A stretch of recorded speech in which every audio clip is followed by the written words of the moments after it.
This is CBC Winnipeg News.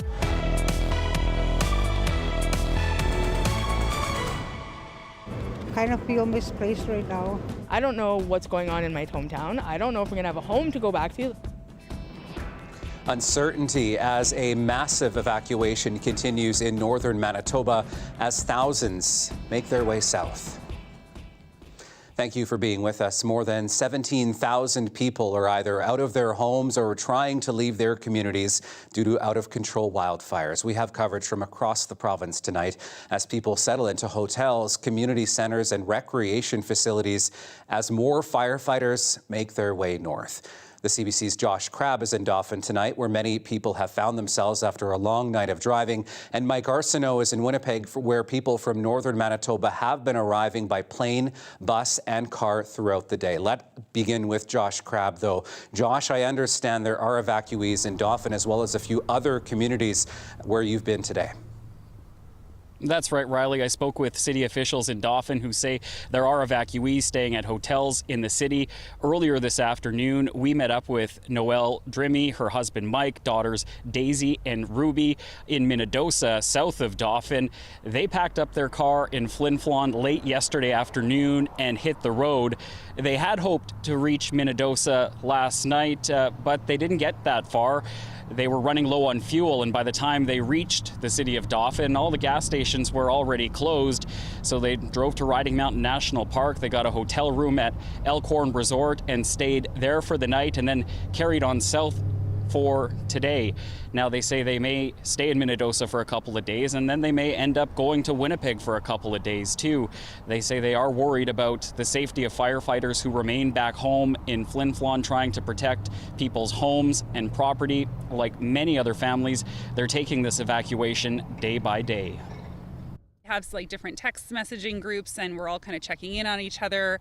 I have lots of friends and family from Ontario checking in because they're watching the news and just seeing, you know, how devastating this all is. It's all over Manitoba and Saskatchewan. So it's a very scary situation for lots of us. So we all have a different story. We're all taking different paths and we're just trying to stay positive and work together wherever we can. Several other communities are helping as well. We've heard Portage La Prairie has opened up an evacuation center. First Nations in the south are helping too. Peguis and Broken Head are helping with shelter and transportation. So Josh, people from Flin Flon were told to leave the community on Highway number 10, which is the road that you've been traveling today. How are communities further north helping out? I spoke with Darren Hubsher of Sweet Acres earlier today. That's in Swan River. It's a sweet corn and U-pick farm. And Hubsher says they've decided to open up some space on their farm for 20 campers for people who might be coming down south from Flin Flon. Now, he says that it was something that he just felt that they had to do. The farm is located near Swan River, quite close to town, so it's convenient for people who may need to pick up supplies. Yeah, you know, it's just giving a place, you know, even if they're just transitioning from here to Winnipeg or wherever they're going, you know, they can stop by.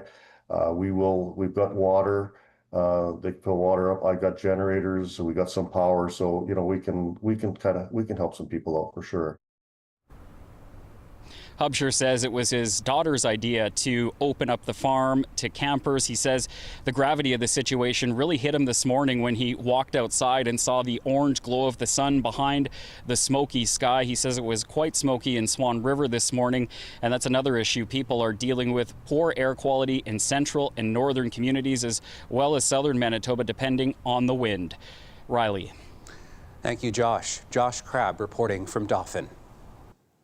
Here in Winnipeg, thousands of people have been arriving throughout the day, many also from Flin Flon, but also from other parts of the province. Mike Arsenault is at Century Arena tonight. Mike, what is happening there behind you?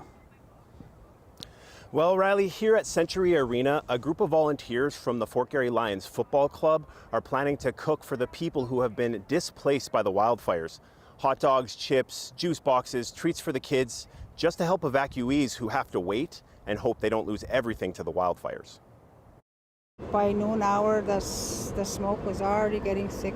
Mary Daniels says when the wildfires got close to her family's home in Flin Flon, she threw some clothes in a garbage bag and they drove to Winnipeg. Stopped here and there to have fresh air because I was getting tired.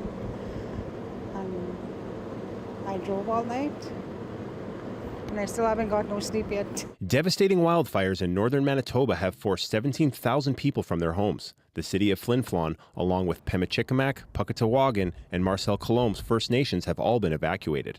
Daniels went to Billy Mosienko Arena in Winnipeg. She got registered and got some snacks. Now she's waiting for an update. We haven't got any answers to our questions of when we're going home and or how long we're going to be here. Mary's husband, Leonard Daniels, is blind, and the evacuation was especially stressful. I had to leave so suddenly, and I can't see what I'm doing, can't see where I'm going, but I was kind of worried, especially for young people and elderly people. Gina Malate and her family drove from Flin Flon and arrived in Winnipeg Thursday morning. She's not sure where her family will stay long term, and she worries she won't have a home to go back to. Just because we haven't taken with us lots of stuff. I mean, everything, we hard work for everything that we have, and then all of a sudden, if there's really going to be a fire, then we're going to be back to zero. Wednesday, the Manitoba government declared a province-wide state of emergency due to the wildfires. Luke Mullender is with the Canadian Red Cross. Whether they're coming off a bus, a plane, or their personal car, we're providing emergency accommodations, we're providing meals and other personal service items. The city of Winnipeg also made the Winnipeg Soccer Federation complex as well as Century and Evacuee arenas available to the province and the Canadian Red Cross. But there's still a lot of uncertainty for evacuees like the Daniels family, who don't know where they'll be sleeping. Kind of feel misplaced right now, because our home is our safe zone, and here we are in the city and we don't know anybody. There's enough people here, there's enough food here to feed about 400 people. And there's 240 cots in Century Arena just in case. The Red Cross is placing people in hotels across the city, but the amount of time these people are going to have to be out of their homes is still unknown. Riley? Thank you, Mike. CBC's Mike Arsenault in Winnipeg this evening. Manitoba First Nations have been evacuating over the last 24 hours as wildfires burn nearby. Some drove to find shelter in Norway House Cree Nation, while others have been flown out by the military. And as the CBC's Rosanna Hempel reports, some are still waiting for a way out. These are the wildfires on Pemichikamak Cree Nation's doorstep. Lives are at stake. The First Nation began fully evacuating on Wednesday. Chief David Monius urged community members to drive south to Norway House Cree Nation. Because Norway House doesn't have a bridge. They're bottlenecked at that ferry. People waiting up to 9 hours to get on that ferry to go across to safety. About 3,000 evacuees made it. Now they're staying in homes and shelters.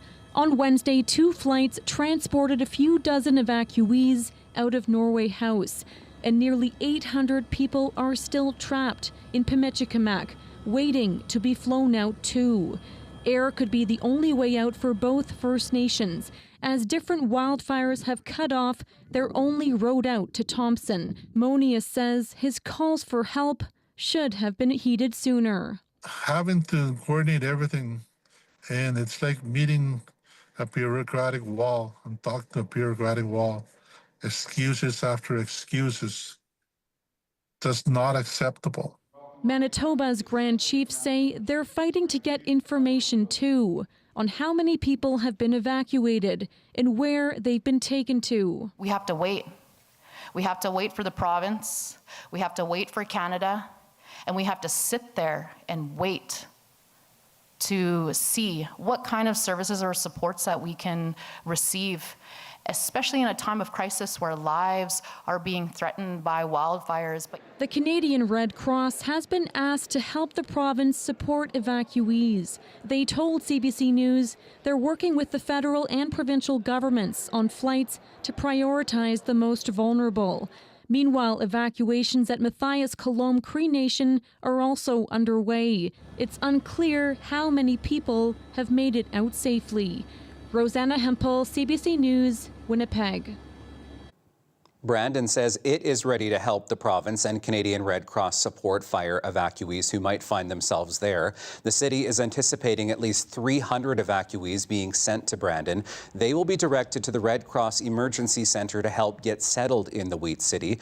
Brandon's fire department says up to 30 staff are prepared to go to Lynn Lake and are sending a team of 5 to 6 firefighters up north at a time.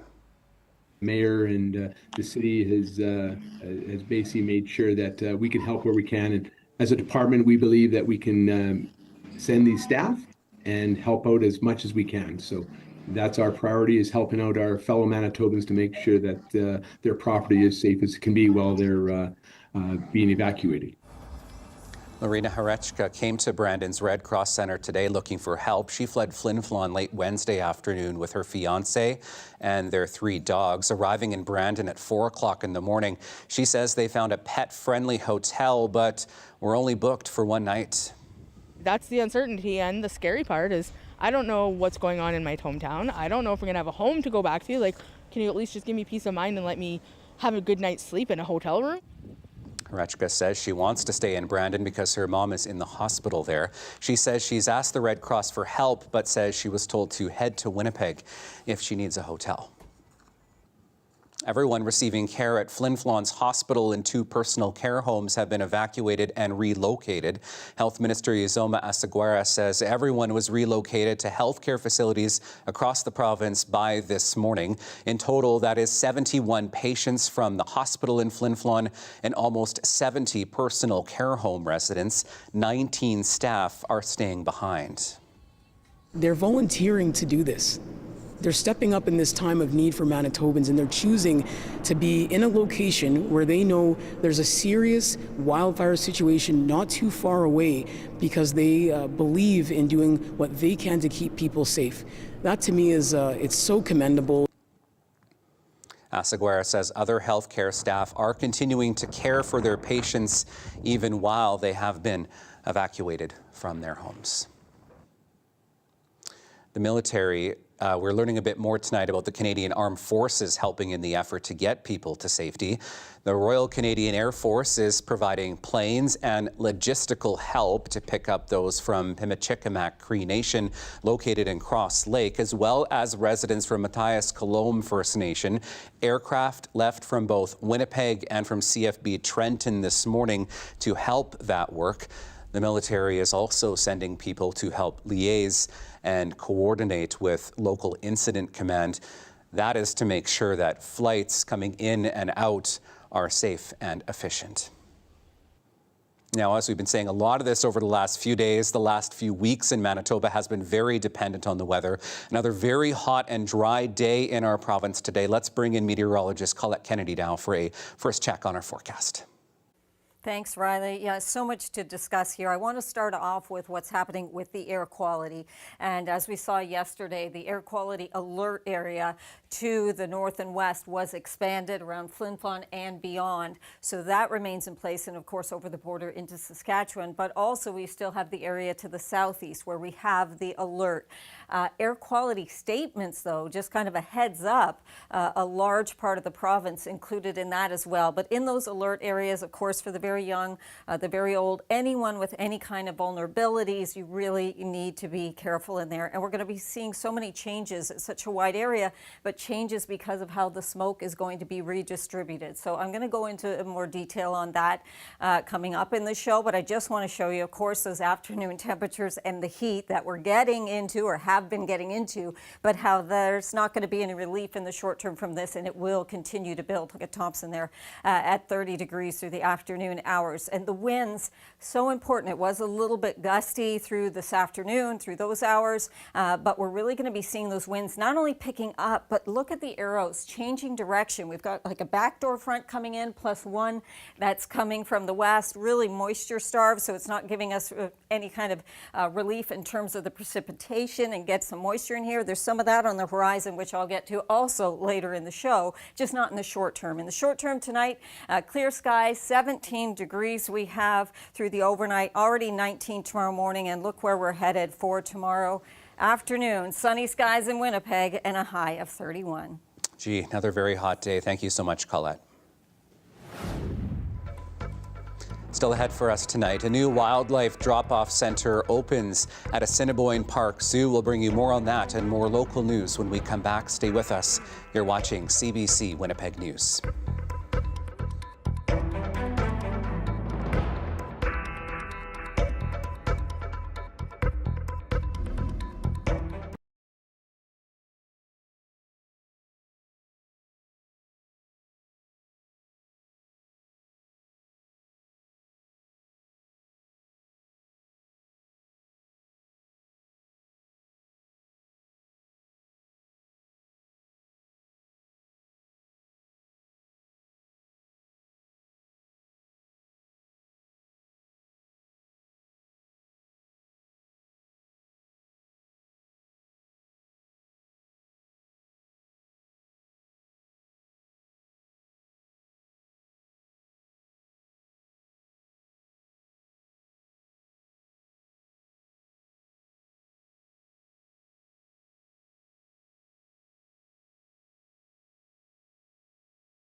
Well, still with the wildfires, work is also underway to support the province's animal rescue community. Winnipeg Animal Services is calling on Manitobans to help out if they can as wildfires threaten lives. Rescue groups and agencies. It has opened up a drop-off spot for animal donations of pet food and other supplies. Those can be dropped off at 1057 Logan Avenue between the hours of 12 and 6 p.m. Meantime, a new wildlife drop-off center is now open at Assiniboine Park Zoo. The zoo, in partnership with the Wildlife Haven Rehabilitation Center, now has a Winnipeg location where sick, injured and orphan wildlife can be dropped off. The animals will receive temporary care before they're transferred to the Wildlife Haven's facilities in Ile-des-Chênes. The new center is a part of an agreement to work together to advocate for the conservation of wildlife and natural habitats, but you won't be able to drop off any animal at the center. We're expecting local native wildlife to Manitoba to come through, so we're likely going to see quite a few birds. We might see some small mammals, we might see some turtles, we might see some amphibians, maybe some bats. It really depends on who gets injured and needs our help. Now, if you find an injured animal, you are asked to call the Wildlife Haven in advance first. You can find more information on the Assiniboine Park Conservancy's website.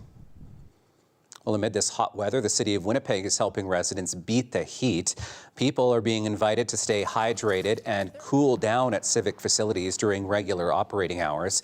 Daytime highs are expected to soar to 30 or close to over the weekend. The city has installed 9 hydration stations. Leisure centers and city libraries will also provide cooling areas for people to find relief. The city also suggests indoor pools and outdoor spray pads as other great ways to cool off if you can. You can find a full list on the city's website.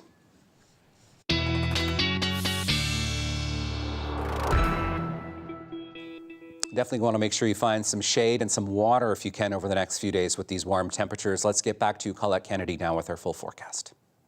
Thanks, Riley. Well, we know the situation that we're looking at here where, sure, nice conditions in any other circumstances, you know, to have sunshine and to have the dry conditions and warm temperatures, but whole different situation that we're dealing with here, exacerbated by climate change. So this ridge of high pressure in place, the heat building and the dry conditions, even the low humidity, but also we've got a couple of features that are changing those winds and really driving them so they become stronger. A backdoor front that's kind of pushing in from the northeast, a frontal boundary that's going to come in from the west that really doesn't have moisture with it, a little bit in Saskatchewan. It dries up by the time it reaches Manitoba, but it has an influence on the winds, which makes it very challenging for those trying to fight these fires when the winds are changing direction, pushing the fire in different directions, but also perhaps enhancing it and kind of fueling the flames. So watch the yellow numbers as you see some of these readings around Lynn Lake getting much, much stronger, and we will at times be seeing other areas where those winds were gusting over 40 or even 50 kilometers an hour and somewhat erratic as they change directions, which has an impact on what happens at the surface with the smoke, but you'll notice it just kind of pushes it around this area. It doesn't diffuse it or move it out. So very concentrated there towards the west and northwest, and also becomes more concentrated too with the changes in the winds as we look between Winnipeg and Riverton at the surface, and as well Reynolds towards even areas like Bird River where we're seeing more of a situation there. I want to give some hope in here, and there is hope in terms of there's rain in the forecast, not with that very dry front that comes through as we're moving towards the weekend. Maybe a few sprinkles north of Flin Flon possible, and certainly towards Thompson. It's what comes after that as we get through the weekend to the beginning of the week into Monday. Once this front makes its way through, I think we could see, at least in some cases, a more of a widespread soaking rain. It gets more concentrated as it moves to southeastern parts of the province. And so in terms of those amounts, I know this is kind of negligible here, but we're talking about potentially 15 to even 30 millimeters as it begins to fill in. So there's areas like Eastman Fire where we'd be seeing some potential improvement through there. In terms of what's going on in your forecast, look at this through the weekend. Again, any other circumstances and you'd be like, what a great weekend. We just don't need this heat and these dry conditions. It does cool down though, and the wet weather comes in. So hope on the horizon. For sure. Thank you so much, Colette. We have to take another break. We'll be right back after this.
Some people living, working and driving in Winnipeg's South Osborne neighbourhood are confused and frustrated by the return of traffic jams.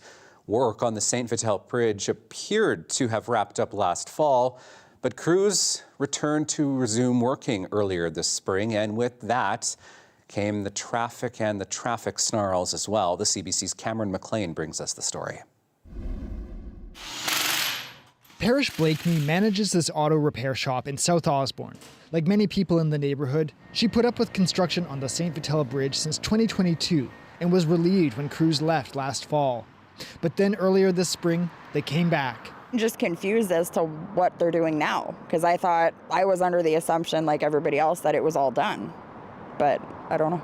I'm not sure. Blakeney says traffic problems seem worse now than before and drivers less patient. We just get a lot of people cutting through the parking lot, trying to avoid waiting in the lines. So they're coming up the side streets and, they cut through at quite a speed.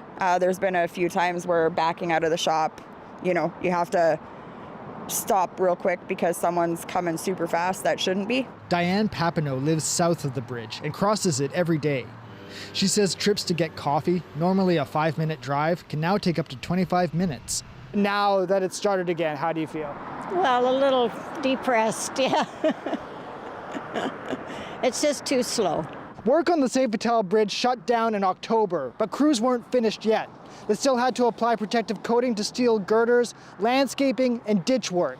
That's all expected to wrap up this summer. Public Works Committee Chair Janice Luke says she understands the frustration, but the work needed to be done. I mean, this is Winnipeg. It's construction season. I would say you're going to end up with a spectacular state-of-the-art bridge. So it will be worth the wait. You won't have to deal with this for probably another 60 to 75 years, unless something unusual happens. The St. Vital Bridge isn't the only one in the city under repair.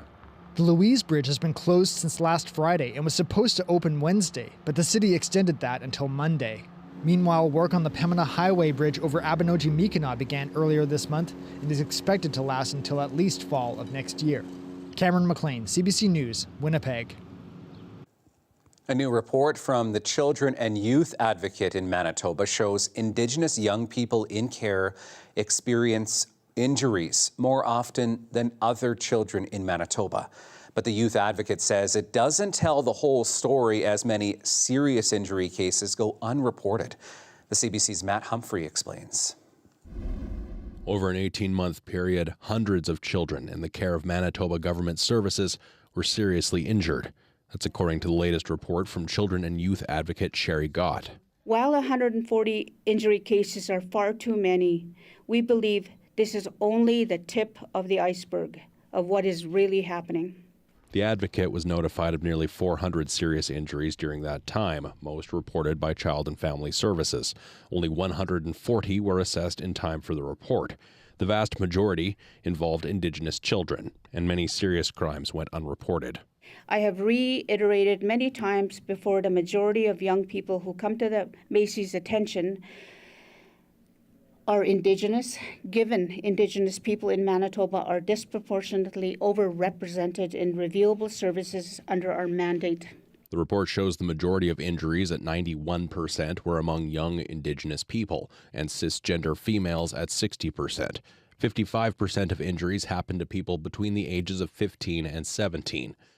The 140 serious injuries looked at were broken up by type, with severe neglect and self-harm making up 5% of injuries, overdoses and accidents each making up 6%, assaults making up 10%, suicide attempts at 14%, weapon assault at 18%, and sexual assault at 41%. I think the province needs to work on providing, they have an outdated response for sexual assault and exploitation. So we need to have them make this a priority. Families Minister Nahenni Fontaine says her government has invested in protecting children. So often governments don't necessarily think about what we have to do up here so that we're actually mitigating what we're seeing down here. And so the work that we're doing is ensuring that we're also responding, but we're also putting those measures in place to mitigate and end the conditions that we're seeing. God hopes the report means more of the serious injuries are brought to the attention of authorities. Matt Humphrey, CBC News, Winnipeg. Turning our attention south of the border now, the Trump administration's trade agenda has hit a major legal hurdle. A U.S. court ruled that the way the tariffs were introduced was illegal. The White House has since appealed and has had the tariffs temporarily reimposed. The CBC's Erin Collins is following the story from Washington. The ruling by the U.S. Court of International Trade is the first major blow to much of the way the Trump administration has enacted its trade agenda. The court ruled unanimously that the obscure law used to justify the tariffs imposed on much of the planet wasn't applied legally. It's a pretty simple ruling, right? You have a panel of 3 judges, 2 of which were appointed by Republicans, that unanimously decided that President Trump had misused his emergency power.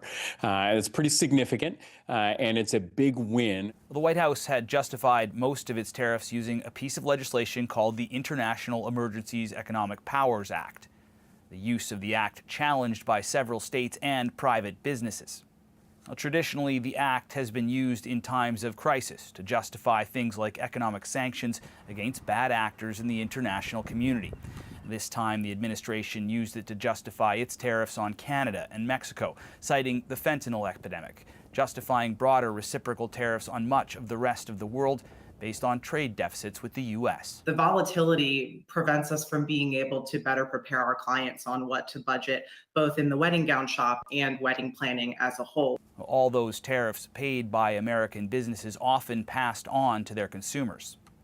These activist judges are trying to slow down something right in the middle of really important negotiations. And the idea that the fentanyl crisis in America is not an emergency is so appalling to me that I'm sure that when we appeal, that this decision will be overturned. Of course, all of this comes as the Trump administration is trying to negotiate dozens of trade deals with countries around the world. The Trump administration quickly appealed the decision, getting the initial ruling paused until that appeal is heard. This battle likely to make it all the way to the Supreme Court. No matter how all the legal wrangling ends up, it won't impact most Canadian exports. They remain mostly tariff-free under the Canada-US-Mexico Free Trade Agreement. The exception, tariffs on things like steel and aluminum, those remain. The Trump administration used a different mechanism to impose those, one that hasn't been challenged in court, at least not yet. Erin Collins, CBC News, Washington. The Crown has rested its case at the trial of 5 former World Junior hockey players who have been charged with sexual assault. And one of the accused has now taken the stand in his own defense. The CBC's Ali Chiasson has more from the courthouse in London, Ontario. Carter Hart is asked about his encounter with the complainant. His lawyer, Megan Savard, quote, "Did you go to room 209 that night?" Hart, "Yes." "Did you see her there?" "Yes." "Did you have sexual contact with her?" "Yes." "Was it consensual?" "Yes." Unlike Michael McLeod and Alex Formanton, there isn't a recorded statement of police interviewing Carter Hart after the alleged incident in 2018. So this is the only time we are going to hear his side of the story in his own words. And like the other hockey players we have heard from, he says EM was initiating sex. Quote, "I was single. I was open to take her up on one of her offers." Remember, it's the early hours of June 19th, 2018, inside Michael McLeod's hotel room, where several of his World Junior hockey teammates are as well. EM, he testified, is naked in the room. He says he received oral sex, but only for about a minute because, quote, "I didn't want to do it anymore. It was a weird thing." He also said he remembers Alex Formanton and EM holding hands, walking to the bathroom to have sex, and seeing Cal Foote do the splits over EM's torso area. EM alleges it was across her face and without her consent. We spoke with Alison Craig. She's a criminal defense attorney. She's not affiliated with this case, but she has been following it closely. We asked her about when defense attorneys call their own clients to testify. I think the pros vastly outweigh the cons, assuming you've properly prepared your client to testify. When the accused testifies, there's additional routes to acquittal. There's 3 different things a judge has to ask themselves. 1, if I believe the accused, obviously I have to acquit. But 2, and often much more importantly, Even if I don't believe everything the accused testified to, if it leaves me with a lingering doubt, then I still have to acquit. There's no word yet if any of the other accused will be called to testify. The Crown begins their cross-examination tomorrow. Ali Chiasson, CBC News, London, Ontario. Police in England have now charged a man accused of driving a car into a crowd of people celebrating on the streets of Liverpool earlier this week. About 80 people were injured when a car plowed through the Liverpool Football Club's Premier League victory parade on Monday evening. Police say 7 people are still recovering in hospital. 53-year-old Paul Doyle is now facing a range of charges, including dangerous driving and wounding with intent to cause injury. Doyle is from Liverpool. He is scheduled to appear in a local courtroom tomorrow. Israel has approved 22 new settlements in the occupied West Bank, its biggest expansion in the region in decades. The country's finance minister confirmed the expansion on social media, writing that the settlements would be located in the northern West Bank. Israeli human rights groups have condemned the move, saying it may strain ties with key allies that have threatened sanctions. The Western-backed Palestinian Authority, which administers limited rule in the West Bank, also condemned Israel's decision. Coming up, we will return to our coverage of wildfires burning not only here in Manitoba, but right across the Prairie provinces. Those fires, of course, forcing tens of thousands of people from their homes. The latest coming up when we come back. Stay with us.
Let's return to our top story now. The wildfires that are burning not just here in Manitoba, but right across the prairie provinces. They have forced thousands of people from their homes.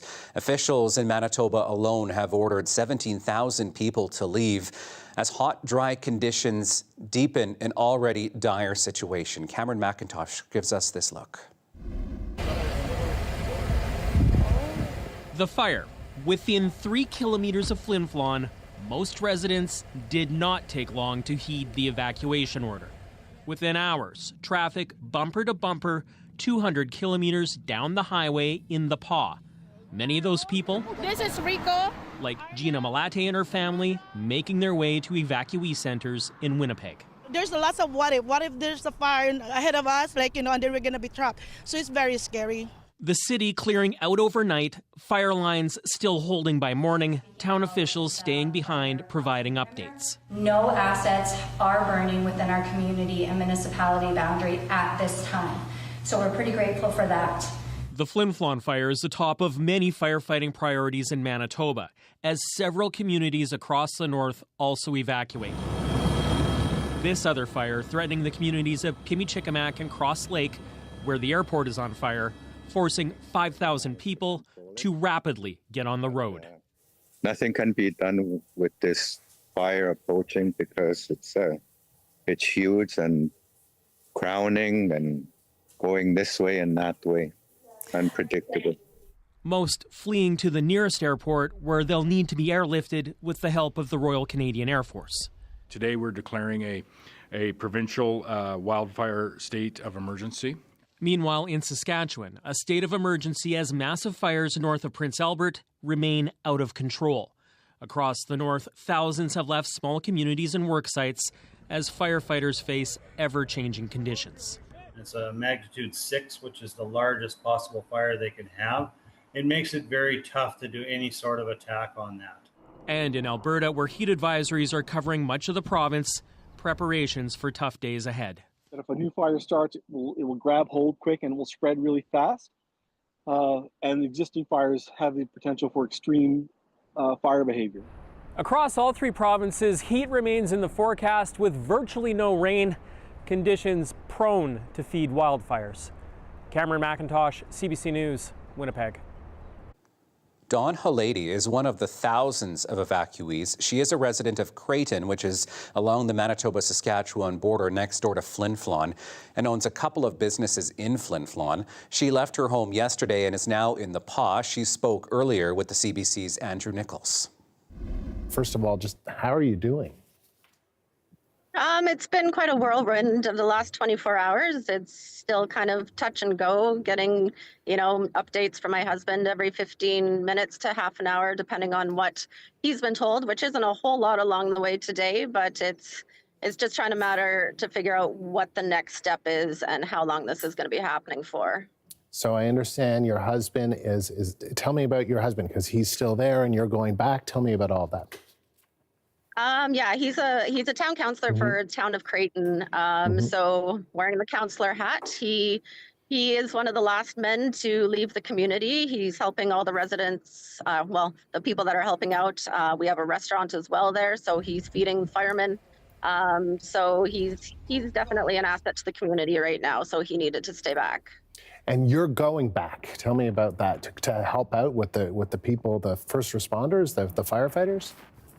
I'm making my way back to the Paw currently. Okay. Just figured it'd be better to go back that way to be closer to home, just in case either he needs to come join us or if he needs an extra hand. We're the only place that is able to serve food, I believe, right now. So we've got 80 firemen coming into the community, police officers that are working daily. And I mean, they can't help save our community unless they're fueled, which means they need to be fed as well. And can you tell me what's going on in your community and what it was like when you were forced to leave your home? It was quite chaotic. I'm a pretty optimistic person, and when I actually got the message from my husband to pack up and go now, it was really a state of shock. It was a matter of 20 minutes to load up the vehicle and get out because it was mandatory. I could hear the panic in his voice. And so it was you needed to leave now, and you saw the pandemonium happening in town, all the truck beds filled with luggage. You know, it was literally a race to get out of the community and vehicles coming from all directions. And was there a traffic jam, or was it like, were you feeling a little stressed getting out of there? Definitely. There's lots of hills in our town, and everything was backed up as much as you would think it would be leaving the community. Unfortunately, I was one of the first ones. I think I was at the head of the line, but it was literally like 5 hours to get to the paw for some people, which normally would take an hour and a half. And what about the fires, the smoke, the air? What can you describe about what you saw around you? Well, yesterday was the smokiest of the days just because the wind had stopped. So everything had a chance to settle. But considering how big this fire is, we have been pretty fortunate to not see the smoke until yesterday. But now, even all the way up to the paw, it's pretty smoky in the skies. You can see it, you can taste it, you can smell it. I'm sure it's not pleasant, any of that. What about everybody's... Go ahead. Everybody's masked up again, too. Anyone who's having any sort of health conditions or breathing, it's definitely going to impact them. And what about the community? What do you know about what's happening in the community, in Flin Flon? I mean, or in Creighton, rather. What's happening there? Are there homes, businesses at risk? As far as I know, that they've been able to push the fire back out of the community. There's been a lot of volunteer support. I do believe that one of the companies was building a firewall, and that's just a local community from town. We've relied on all volunteer firemen from both communities up until now. Wildfires are also threatening parts of eastern Canada. In Labrador, emergency crews continue to fight an out-of-control wildfire near the town of Churchill Falls. Phone lines there are down, and the town has issued a boil water alert. Authorities say the fire is currently moving east, away from the town and facilities including the hydro plant. Crews and water bombers have been deployed to push back the flames. A fire ban is now in place for the community of Happy Valley Goose Bay.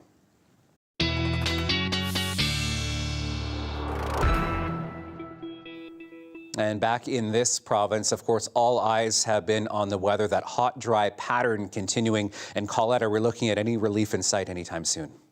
Thanks, Riley. Well, we know the situation we're in with the heat and the dry conditions, with that jet stream well to the north and this dome, this ridge of high pressure that's continuing to concentrate that heat, and we see it building.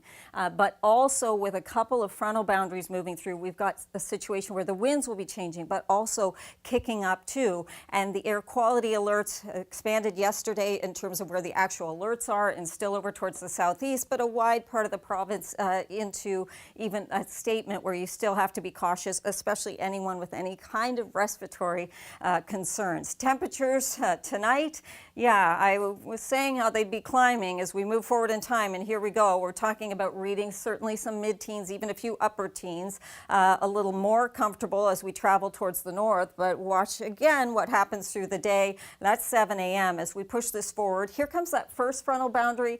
This one breaks up largely so that we don't get any rain further south, maybe a few sprinkles into Lynn Lake, but look at that temperature, nearly 30 degrees for the high as we move through Friday.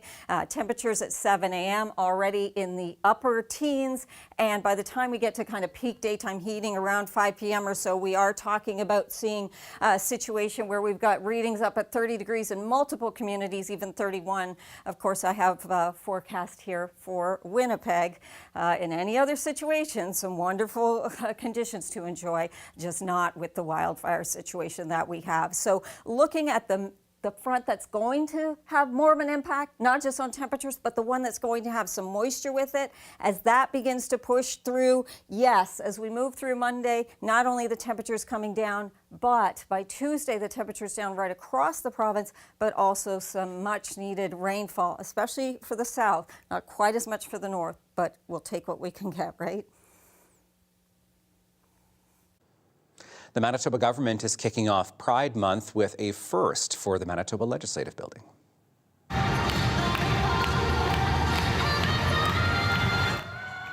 Today, as part of Pride at the Ledge, there were a number of drag performances. Premier Wab Kinew did have some business to attend to in amongst those celebrations, announcing $2.5 million for Place of Pride, a first-of-its-kind safe and inclusive 12,000 square foot space for 2S LGBTQ plus Manitobans. Kinew also announced his government's support for trans young people and adults. There's a lot of anti-trans sentiment right now, and I think it's really mean. It's really mean-spirited. And so I want to say to every young trans person out there, whether you're in the room or you're out there across Manitoba, if anyone's giving you a hard time, just know that the Premier, the Deputy Premier, the ministers, the MLA, and the entire government of Manitoba has your back. This brings the province's total commitment to $5.5 million. Well, as we look at some of these images of northern Manitoba as we head to break, we'll bring you the very latest on what you need to know on the wildfire situation when we come back. Stay with us.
All right, let's have a look at, yes, I know you still want to be making plans for the weekend, and there's some very nice conditions for that, no doubt about it.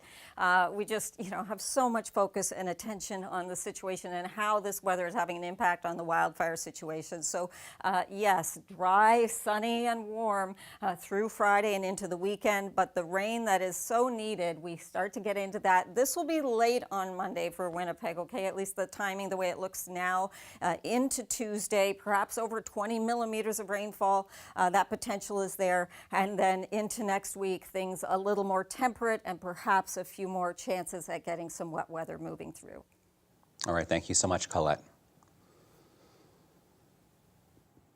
All right, well, let's get you the latest information now on our top story, of course, the ongoing wildfires that are burning across the province. As of today, there are 22 fires burning in Manitoba. 13 of those are out of control. The fire near Flin Flon, which forced the city to evacuate, was last at around 38,000 hectares. It is one of 7 that is burning out of control in northwestern Manitoba. Highway 280, this is new, from Split Lake to Gillam is now closed. The province says people who are leaving Split Lake will be able to travel to Gillam.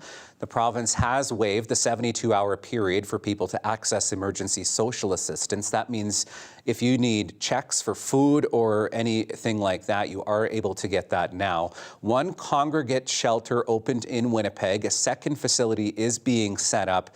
One in Portage La Prairie opened as well last night. The Red Cross is asking evacuees to register online by calling 1-800-863-6852. That is the number that is on your screen right there. You can also register on their website. Winnipeg Animal Services is now a drop-off spot for animal food donations and supplies. Of course, many people leaving their homes with their pets, so they will also need food and other supplies, so keep that in mind. Anyone who needs wildfire information or resources is asked to call 211. That includes information on evacuation orders and where you can go and where you can turn for help if you need it. You can also stay up to date on our website at cbc.ca/Manitoba or by checking the CBC News app. I hope you take care, be well, be safe, and we'll see you again on Friday. Have a great night.